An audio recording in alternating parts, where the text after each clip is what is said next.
Today we had CPI, and of course it came a little bit lower, and we were trading, of course, for the margin. We have some trading farms and the investing model running.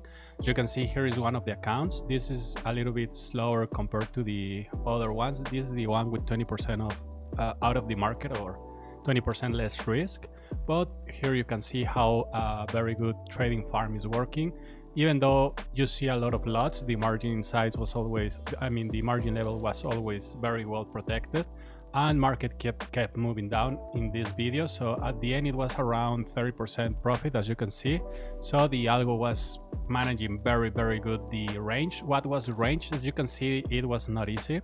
We were battling with this area that I was updating in the past video and in my social media. 19 was very hard for gold to really break it, so it was waiting for pretty much CPI or some diesel so it can go up, because gold remains bullish for us.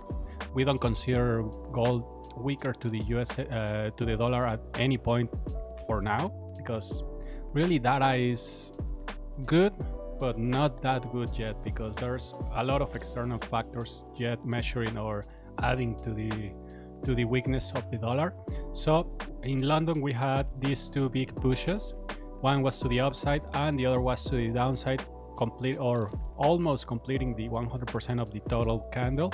This is the 2-hour time frame, so these are huge volume candles, billions of dollars we could say, or at least millions, hundreds of millions of dollars. This is very big price action.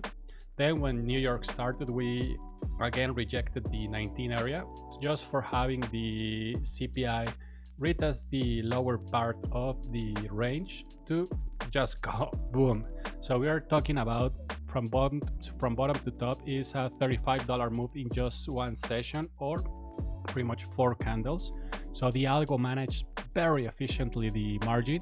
Every move that you see that it's moving to the both sides, or all these candles that have inefficiencies, is pretty much money. It's easy money, because if you hedge and don't rely in lazy risk management like stop loss, you're managing to get similar results to mine, because there's no way you are blowing your account in a $35 range when you're having multiple retracements. So if we go to the 15-minute chart, you can see in this total move we had many retracements. Like this was my exit in the video that I show you.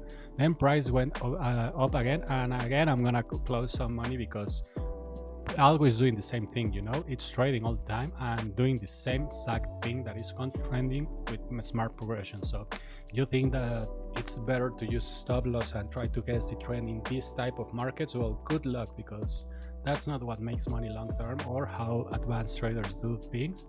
So if we check also the investing portfolio, this is just eating the market, because it's only the buy model. I'm not having the, as you can see, the open trades only buy. I'm not using yet the sell model. I'm about to finish. I know that I always say that, but it's not that I'm giving empty promises. It's that I need to make sure this is the best model possible, because here is where we trust our money long term, you know. This is the 100% automatic model or investment, passive income long term. We let compounding do the heavy lifting. As you can see, this is already at 10% starting around September, but with the deposits of the withdrawals, of the rebates. These are rebates, these are not deposit load. It shouldn't even be counting here, but MQL, you know, it's full of very wrong and misleading indicators. So let's just confirm for everyone to know the transparency of those deposits is not here. You can see the balance.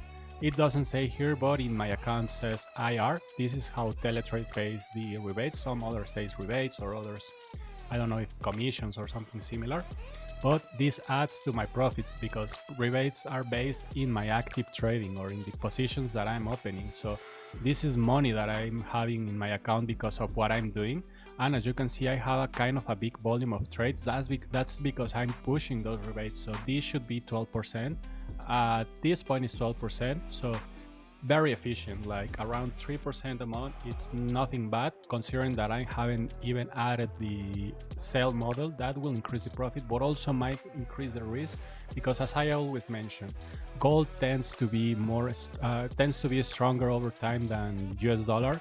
The difference between yielding and appreciation is what sets apart the dollar bonds and gold from, oh sorry, what sets bonds dollar apart from gold. Gold you need to appreciate or wait for appreciation, and with dollar you get yields. At the end they pay, bonds pay yearly, you know, but with gold at these prices you need to wait for big moves so you can at least get your return of investment something solid or add tons of leverage, because really there's no big moves yet compared to the previous all-time high. We still need to get to test this 52 area. That's the only zone that we can get, even though we have these two areas or tops. Price will go to the all-time high at this point, because imagine if the wars, any of the two wars or the ongoing macro issues or geopolitical issues ends, because there's very good news I think from the side of Ukraine, so it's the ball on the side of Russia.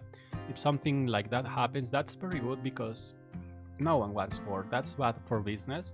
So what will happen is naturally price will break the all-time high one more time, will take stop loss liquidity, and then if you will expect something like 2011 or COVID when they announced the vaccine, you will see some major drops to the downside, because gold needs to revalue. This is very hard price. People are talking about 3,000. It's possible, but if geopolitical issues start cooling down and the data keeps providing good hopes for the Fed to start cutting rates, well, don't get too much expectations. That's how FOMO is created, and that's how your stop loss will get hunted. So just try to position yourself smarter. Always have your zones marked. As you can see, I'm always just putting some lines and boxes, not trying to predict but react in those zones, because as you can see, price always reacts in my zones. It's not luck, it's not guessing, it's not random. So maybe I should flex this and sell a course, who knows. For now, that will be it. Have a good one, Juice.